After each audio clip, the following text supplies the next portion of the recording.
Ingin mendapatkan kumpulan lengkap seputar Tanya Jawab bersama Buya Yahya? Dapatkan segera buku Buya Yahya Menjawab. Berisikan kumpulan Tanya Jawab seputar problematika umat yang dikemas secara jelas, lugas, dan ringkas.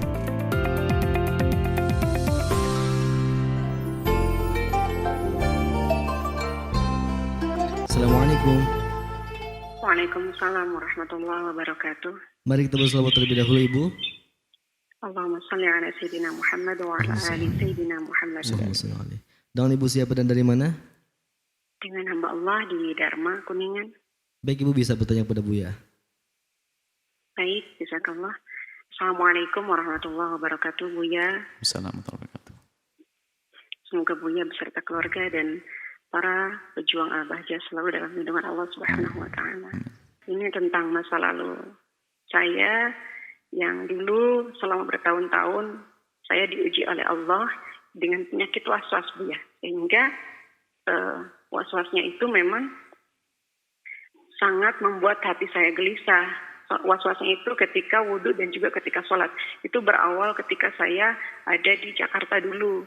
Jadi ketika di perantauan dulu mungkin karena lihat kondisi Jakarta seperti itu, akhirnya saya harus benar begitu. Yang akhirnya wudhu dan sholat saya itu ternyata Masya Allah. Sampai saya nggak sholat gitu. Sampai begini, sepulangnya dari Jakarta, karena saya juga tidak betah di Jakarta, kemudian pulang ke kampung.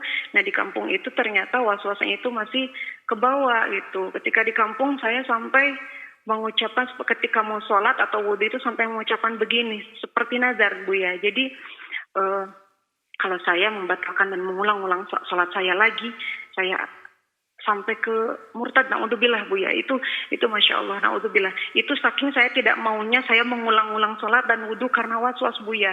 Tapi saya tidak tahu lagi caranya bagaimana gitu. Jadi terlintas di pikiran itu hal-hal yang memang tidak baik, kata-kata kotor, kata-kata yang itu kenapa gitu. Itu mungkin juga itu adalah dari dosa-dosa saya yang dulu gitu. Jadi mungkin ke bawah sampai ketika mau sholat, mau wudhu itu terbayang dan kata-kata yang kotor seperti itu. Jadi saya merasa sholat saya tidak sah, tidak diterima gitu. Seperti jadi diulang-ulang terus. Nah akhirnya saya bernazar seperti itu ketika mau sholat. Nah itu bagaimana, Buya, dengan nazar saya? Apakah itu selama bertahun-tahun, Buya, udah ke belakang? Atau misalkan saya kalau membatalkan sholat saya mau puasa misalkan sampai begitu, Buya. Tapi itu kan saking banyaknya dan bertumpuk setiap waktunya. Jadi saya juga ya Allah ketika mendengarkan ceramah-ceramah Buya seperti sekarang, alhamdulillah gitu. Alhamdulillah sekarang sudah jauh lebih baik dari dulu. Tapi masih ada mungkin sedikit ya, Bu ya. Tapi selalu saya perangi. Tidak, sholat saya sah, sholat saya benar gitu. Wudhu saya sah insya Allah gitu. Kalau dulu saya benar-benar gak bisa mengeremnya, Bu ya. Sehingga saya benar-benar berputus asa, ini bagaimana gitu. Harus bertanya ke siapa gitu. Dan alhamdulillah sekarang Allah pertemukan saya dengan Buya.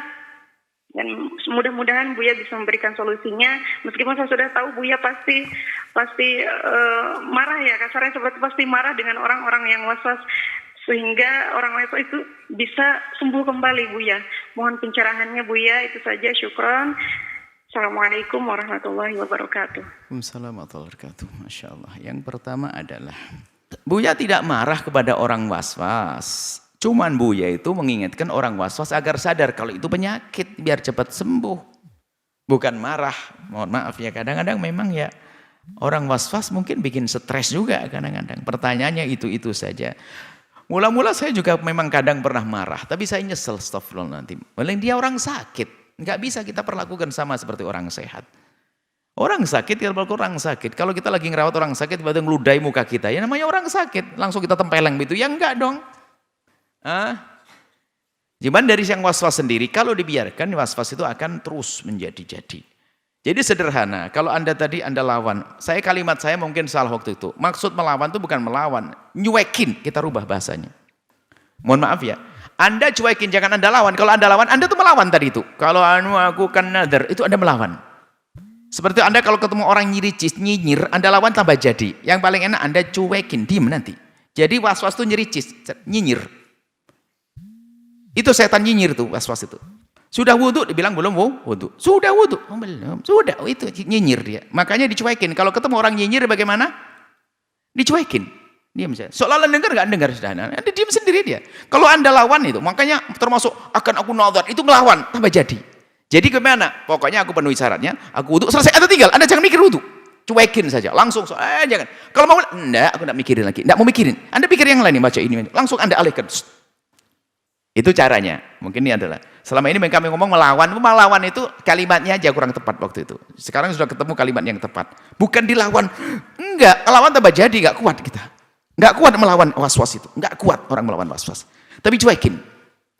Karena was-was itu enggak jelas. Enggak beneran dia. Kok mau dilawan? Sebab orang was-was itu sendiri tahu kalau itu salah kok. Tahu dia salah, tapi dia tetap. Maka dilawan. Ya kayak tadi, was-was kan ini was-was ibadah. Was-was nguci pintu. Was-was matiin kompor. Pokoknya sudah bunyi klek, ceklik, sudah. Enggak usah. Kalau mau ingat lagi, oh sudah. Pokoknya dialihkan yang lainnya. Namanya nyuekin. Maka dengan dicuekin itu sendiri membiasakan cuek. Jadi jangan lagi fokus ke itu. Sudah. Biarnya takut enggak, sudah benar kan. Jadi dicuekin. Dan ini perlu proses, enggak serta-merta ya. Jangan dilawan. Kalau dilawan tambah jadi. Dilawan itu artinya Anda fokus lagi ke permasalahan tersebut, maka akan jadi.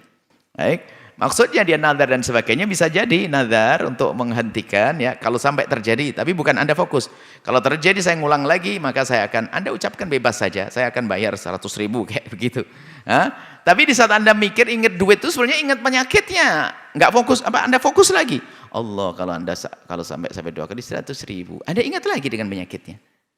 Sama sekali tidak menyembuhkan itu. Jadi coba bismillah Anda fokus dengan cara fikih. Saya takbiratul ihram muni syarat. Allahu Akbar sudah selesai. Langsung Anda fokus ke lanjutnya. Baca ayat. Maknanya. Anda sudah enggak mikir kalau dibawa-balakan. Tidak. Mohon maaf. Kita juga pernah kan punya bayangan-bayangan yang mungkin tidak baik. Bisa. Pernah. Tiap manusia. Bayangan tentang yang tidak baik. Khayalan tidak baik. Membayangkan yang tidak baik. Kan pernah ya. Semua dari kita. Kita kan bisa mengalihkan. Astagfirullahaladzim. Kita bayangkan orang yang tidak pantas. Kita bayangkan melakukan sesuatu misalnya. Langsung atau tentang Tuhan Allah tentang ini tidak tentang Nabi. Kadang-kadang Anda bacaan tentang fitnah kepada Nabi ini kadang-kadang oleh tidak gitu, jangan diterusi tidak. Itu makna dari nyuekin itu begitu, jangan diperhatikan, dicuekin saja. Insya Allah seperti itu dan semoga Allah memberikan kesembuhan kepada Anda. Dan memang banyak, Masya Allah ini was-was ini memang banyak sekali, luar biasa. Dan itu memang penyakit sesungguhnya yang ada. Kasihan kita menemukan orang was-was, subhanallah kurus. Kemudian pucat. Karena kalau kamar mandi berjam-jam. Sampai setiap sholat duhur gak beres. Sholat maghrib gak beres-beres. Sampai baru isya masuk. Sholatnya kodok terus. Ajib. Ini. Semoga Allah, itu istilahnya dalam bahasa Arab waswas qahri ya, waswas qahri. Qahri itu adalah mau tidak, dia itu dipaksa untuk ngingat untuk sesuatu yang tidak jelas. Dia enggak jenek dia kan. Makanya waswas itu tandanya adalah dia tahu kalau itu salah. Enggak benar, tapi dia ingin kembali ke situ. Enggak benar. Baik. Semoga Allah memberikan kesembuhan kepada semua yang diuji dengan waswas ya. Semoga Allah. Dan kalau Anda memerangi, ini kabar gembira juga. Karena itu penyakit, kalau Anda sabar, kemudian Anda berusaha untuk sembuh, berobat, Anda mendapatkan pahala seperti berobat sakit ya. Jadi pahalanya gede, jangan jadi kita terpuruk. Setan, iblis ini, enggak. Anda adalah orang yang diuji oleh Allah dengan sakit, asalkan Anda ingin berobat, Anda benar, Anda akan jadi pahala sakit Anda itu. Jadi pahala di hadapan Allah Subhanahu wa taala. Cepat sembuh insyaallah. Wallahu a'lam bishawab.